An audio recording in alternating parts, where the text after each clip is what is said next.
À chaque fois, c'est la même histoire. Je sais que quand je vais faire un don du sang, je ne peux pas sortir du bâtiment sans avoir mangé ou bu du sucre. Alors moi, je fais beaucoup attention à ma santé, j'essaye d'éviter les aliments transformés, et quand je vais faire un don du sang, donc un geste généreux, on me force, généralement, à prendre du sucre. Alors, c'est en partant de ce constat et de cette frustration que j'ai voulu investiguer, savoir si le sucre pouvait réellement améliorer la tolérance du don du sang. Qu'est-ce que je veux dire par là? Tout simplement réduire le risque de malaise. Parce que c'est généralement l'argument principal des infirmières, je dis infirmières parce qu'en général c'est des femmes, pour que l'on prenne du sucre au cours d'un don du sang. Que ce soit au cours, voire même avant. Parce que rien qu'en rentrant dans la salle d'attente, la secrétaire nous propose déjà directement de prendre un petit soda, de manger un petit gâteau. Alors moi, à chaque fois, je refuse, sauf que c'est souvent quand je suis dans la salle en train de donner mon don du sang, que là, je me retrouve obligé à prendre un iced tea ou un autre soda du genre, pour ne pas avoir à parler pendant de longues minutes, à négocier pour ne pas prendre du sucre.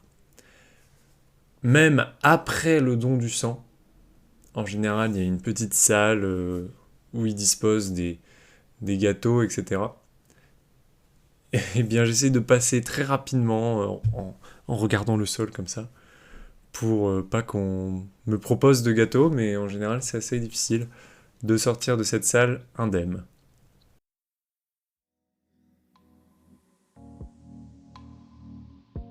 Bienvenue sur Nuance et Science, le podcast qui explore les mystères de la science et les dernières avancées médicales pour alimenter ta passion et enrichir tes connaissances. Je suis Gauthier, étudiant en médecine, et ton hôte pour cet épisode. Assure-toi de consulter la description pour accéder aux sources, découvrir les différents chapitres de l'épisode et participer à mon quiz. N'hésite pas à t'abonner et bien sûr à me laisser une évaluation de 5 étoiles si tu apprécies mon contenu.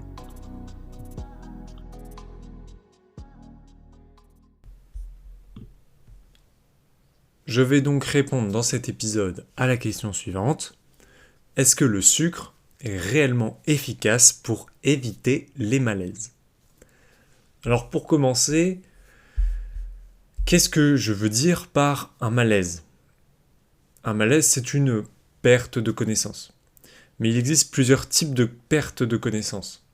Il existe la crise d'épilepsie, le coma ou encore la syncope. Donc c'est des termes assez médicaux, notamment la syncope que tu dois sûrement ne jamais avoir entendu ou peut-être quelque part, mais c'est un mot qu'on n'entend pas tous les jours. La syncope, c'est ce dont on va parler. C'est une perte de connaissance qui est brève, avec un retour à un état de veille donc normal, assez rapide. Et puis pendant la perte de connaissance, tu ne bouges pas généralement, ou bien tu peux faire quelques petits gestes, mais c'est vraiment minime. C'est de ce type de perte de connaissance que je vais parler en parlant de malaise. Ok ? Ce malaise est souvent précédé de signes avant-coureurs, comme des acouphènes, donc ça c'est des bourdonnements dans les oreilles, un voile noir devant les yeux, une envie de vomir, des sueurs, etc. Bien qu'il existe plusieurs types de perte de connaissance, il existe un point commun entre toutes ces pertes de connaissance. C'est la perturbation du fonctionnement cérébral. Soit directement de l'activité du cerveau, c'est le cas dans la crise d'épilepsie, soit par diminution des apports de ce dont le cerveau a besoin pour fonctionner, c'est-à-dire l'oxygène et le glucose. Parce que contrairement à d'autres organes comme les muscles, le cerveau ne peut stocker ni le glucose ni l'oxygène. Il a donc besoin d'un apport continu qui passe par le sang. Donc en partant de ce constat, on peut facilement se dire que la prise de sucre permet de limiter le risque de perte de connaissance parce qu'on apporte quelque chose dont le cerveau a besoin pour fonctionner. Mais le mode d'apparition et de disparition d'une hypoglycémie complique les choses. Tout d'abord, du point de vue de l'apparition de l'hypoglycémie. Une hypoglycémie n'apparaît jamais, sauf chez les diabétiques, de manière abrupte. C'est toujours un processus long, progressif, parce que le corps possède des réserves et il va les mobiliser petit à petit pour essayer de maintenir la glycémie au maximum de manière stable. Effectivement, il va bien exister un moment où le corps n'aura plus de réserve et on va vraiment entrer en hypoglycémie, mais c'est toujours un processus assez long et les signes arrivent petit à petit avec une fatigue, une faim, de la transpiration, des tremblements. Et quand on arrive à un état critique, là, effectivement, on peut perdre connaissance. Mais cette perte de connaissance, elle est bien particulière parce qu'elle est longue. Et il faut, pour en sortir, apporter du sucre au corps. Donc ça demande déjà d'avoir un aliment apporté. Il faut le digérer. Il faut l'ingérer. Et ça, c'est un processus plutôt long. Donc ici, en fait, on ne parle pas de perte de connaissance brève, on parle en fait de coma. Parce que le retour à la connaissance ne se fait pas dans les minutes qui suivent. C'est un processus plus long. Donc ce n'est vraiment pas ce qui a lieu quand on fait un don du sang ou quand on fait une prise de sang, par exemple. Pour en finir avec cette méconception, on peut simplement se demander pourquoi serait-on en hypoglycémie au cours d'un don du sang. Premièrement, il est interdit d'être à jeun pour faire un don du sang. Avant celui-ci, tu dois remplir un formulaire où on va te demander si tu es à jeun. Donc tu ne peux pas faire de don du sang si tu es à jeun. Donc, pas de raison d'être en hypoglycémie. Après, on peut se dire que peut-être le fait de perdre du sang qui comporte du glucose, peut provoquer une hypoglycémie. En réalité, non, parce que théoriquement, on perd à peine 1 gramme de glucose, parce que le sang est pris, et ça représente à peine 1% du glucose qui est stocké dans le corps. Donc ça n'aura pas d'effet réel sur l'hypoglycémie.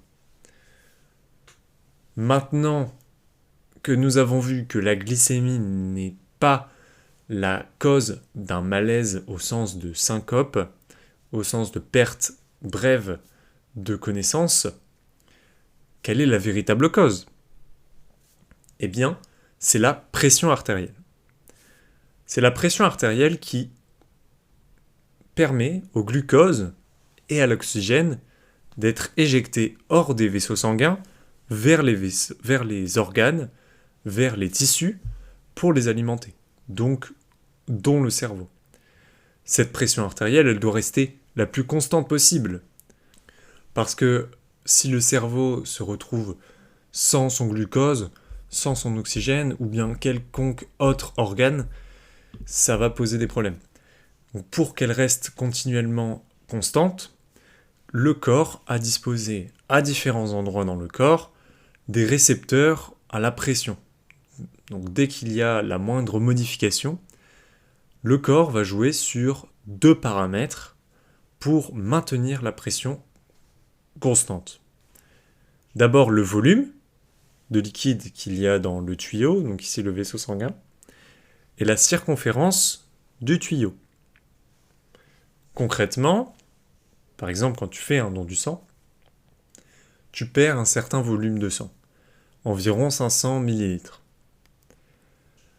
Ça va provoquer une petite baisse de pression artérielle, et pour compenser cela, le corps va faire différentes choses. Il va augmenter la fréquence cardiaque, donc ça va augmenter le volume de sang qui est envoyé dans les vaisseaux. Il va justement rétrécir le diamètre des vaisseaux sanguins. Et tout ça, ça va permettre de maintenir la pression artérielle au même niveau que celui avant le don du sang, malgré une perte de volume. Donc c'est très bien. On peut se dire que le corps s'adapte tout à fait bien à cette situation. On ne peut donc pas faire de malaise après un don du sang, mais en fait si. Dans les faits, il y a à peu près 1% des gens qui sont exposés à des malaises. Personnellement, j'en fais régulièrement partie. Sur un grand nombre de personnes, ça peut quand même faire beaucoup. Par exemple, ça fait 150 000 personnes par an en Amérique. Donc cela s'est expliqué par deux situations où le corps présente des difficultés à gérer sa pression artérielle. La cause la plus fréquente, c'est la syncope vagale. La syncope vagale, c'est dû à quoi ? En fait, c'est dû à une réaction totalement inappropriée de l'organisme face à un stress. Par exemple, à la vue de ton propre sang, à la douleur de l'aiguille. En fait, le corps, au lieu de faire ce que j'ai dit, il va faire la totale inverse. Il va réduire la fréquence cardiaque, il va augmenter le diamètre des vaisseaux sanguins. En fait, on dirait qu'il ne fonctionne plus, en fait. Le corps, il fait n'importe quoi. On ne sait pas trop encore à quoi sert ce réflexe, mais on suppose que c'est le réflexe qui médit les réactions, par exemple face à un prédateur, de faire semblant d'être mort. En fait, c'est une sorte de malaise, et ce serait régulé par ce réflexe vagal. Donc ça, c'est une chose. Après, il y a une deuxième cause de perte de connaissance, c'est la syncope orthostatique. Donc en fait, c'est dû à un changement de position. Au départ, quand tu fais ton don du sang, tu es en général allongé. Donc là, tu peux ne pas présenter de problème, parce que tu n'as pas de syncope vagale. Par contre, si tu te lèves d'un coup à la fin de ton don du sang, il y a quand même eu un changement de volume. Donc ton cerveau passe au-dessus de ton cœur, en position. Donc le sang va plus aussi bien couler vers ton cerveau. Le cœur va devoir battre plus vite, plus fort, pour combattre la gravité. Et pour faire ça, il faut qu'il s'adapte. Donc il faut qu'il capte qu'il y a un changement de pression. Et au départ, ça peut être un peu difficile. Donc c'est possible de faire un malaise en se levant après un don du sang. C'est particulièrement le cas des personnes âgées qui ont des problèmes de régulation en général à ce niveau-là. Donc maintenant, on a bien vu que le sucre n'était pas la cause directe d'une perte de connaissance brève, mais on va entrer maintenant dans la partie un peu plus épineuse de l'épisode. Est-ce que le sucre joue quand même un rôle dans cette régulation de la pression artérielle ? C'est une question légitime face à certains chiffres que j'ai trouvés, notamment le fait que la moitié des effets indésirables, donc notamment des pertes de connaissance, surviennent chez les personnes ayant mangé dans l'heure précédant le don du sang. Donc ça, c'est dû à quoi ? C'est dû à deux choses. D'abord, à chaque fin de repas, c'est normal que la pression artérielle diminue, parce que le sang, il est redistribué vers le système digestif pour justement assurer la digestion. Donc ça, c'est une première chose. Deuxième chose, le glucose, le sucre en lui-même, a un effet hypotenseur, c'est-à-dire qu'il fait baisser la pression. Par exemple, si on compare la pression après un repas composé exclusivement de poulet par rapport à un repas composé exclusivement de pâtes, la pression artérielle de la personne sera plus basse après un repas composé de pâtes. Donc le glucose en lui-même a un effet négatif sur la pression artérielle. Ça, c'est fait par vraiment de nombreux phénomènes dans le corps qu'on ne comprend pas encore parfaitement, donc que je ne vais pas aborder. Donc là, on observe finalement que le glucose a un effet négatif. Il augmenterait le risque de faire un malaise. Sauf que non, c'est encore plus compliqué que ça. Physiologiquement, c'est effectivement le cas, mais psychologiquement, ce n'est pas le cas. Quand l'infirmière te dit « prends ce sucre, ça va éviter que tu fasses un malaise », toi tu y crois. Et même, en fait, même si tu n'y crois pas, ça va marcher. Peut-être moins bien qu'une personne qui y croit, mais l'effet sera quand même là. C'est ce qu'on appelle l'effet placebo. Donc simplement, le fait de penser consciemment ou inconsciemment que prendre un sucre, ça va éviter d'avoir un malaise, eh bien ça va faire qu'il y aura moins de chances d'en faire. La moindre chose qu'on ingère, si on se dit que c'est bénéfique pour nous, eh bien ça nous rend en meilleure santé. C'est pour ça que par exemple quand on fait des études pour tester l'efficacité d'un médicament, on ne compare pas un groupe de personnes qui ne prennent rien en comparaison à un groupe de personnes qui prennent le médicament pour observer les effets bénéfiques. On compare un groupe de personnes qui prend une gélule avec du sucre, par exemple, en comparaison avec un groupe de personnes prenant le médicament. Parce que sinon, ce qu'on mesurerait dans la première version que j'ai faite là, ce serait principalement l'effet placebo du médicament. Le simple fait de manger quelque chose et de penser que c'est bon pour soi.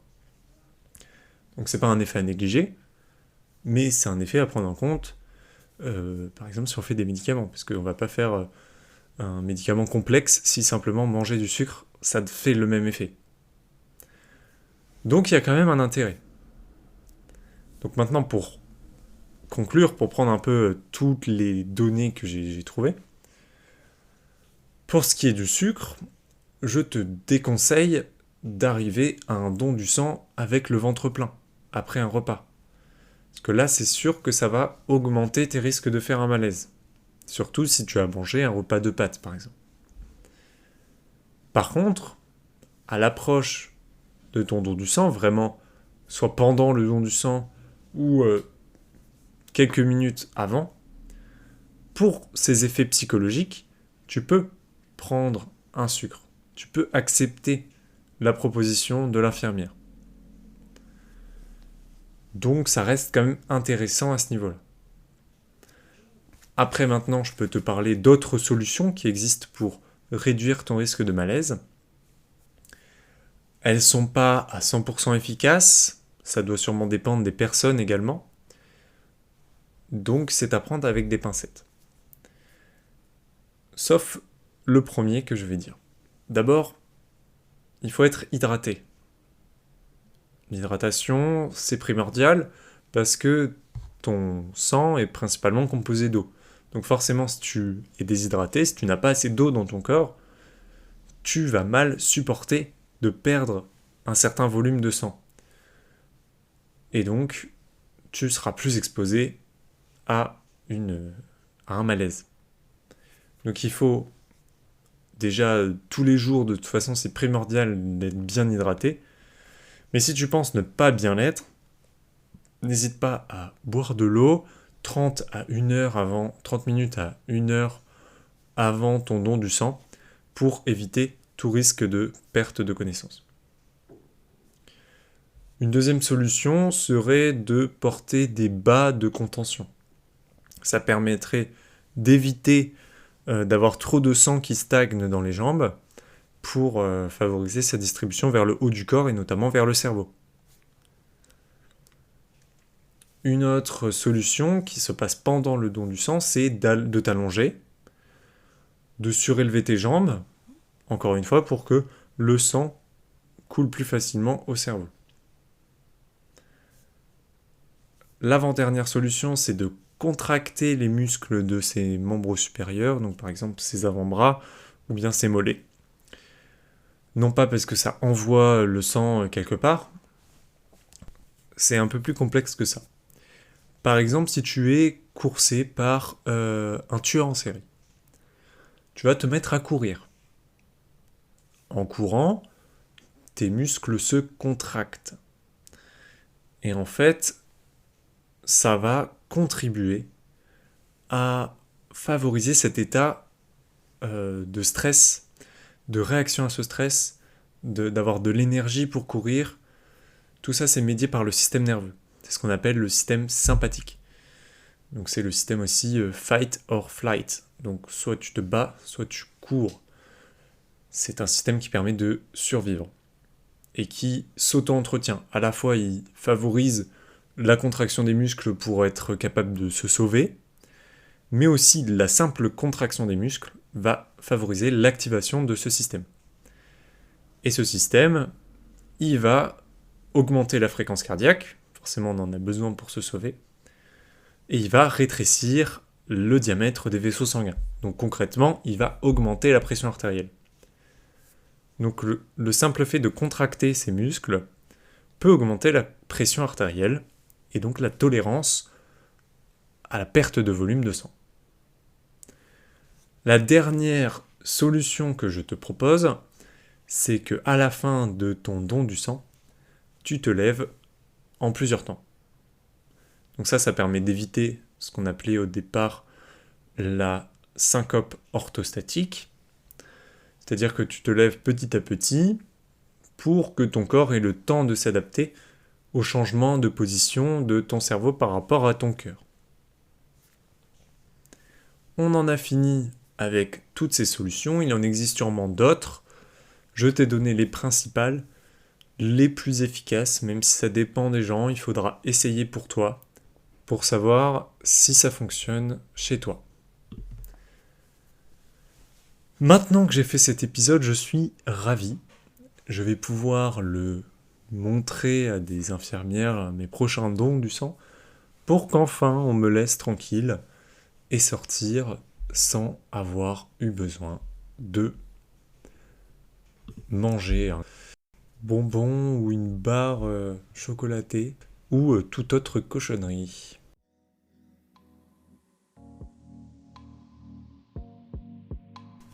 Nous arrivons à la fin de cet épisode. N'oublie pas de laisser une évaluation sur ta plateforme d'écoute. N'oublie pas d'aller répondre au quiz que tu trouveras dans la story de mon compte Instagram. Je te souhaite de bonnes vacances. Pour ma part, je serai sûrement en Corse au moment où tu écouteras cet épisode. Bon courage si tu continues à travailler. Nous nous retrouverons le mois prochain pour un nouvel épisode, toujours le dernier dimanche du mois. Ciao.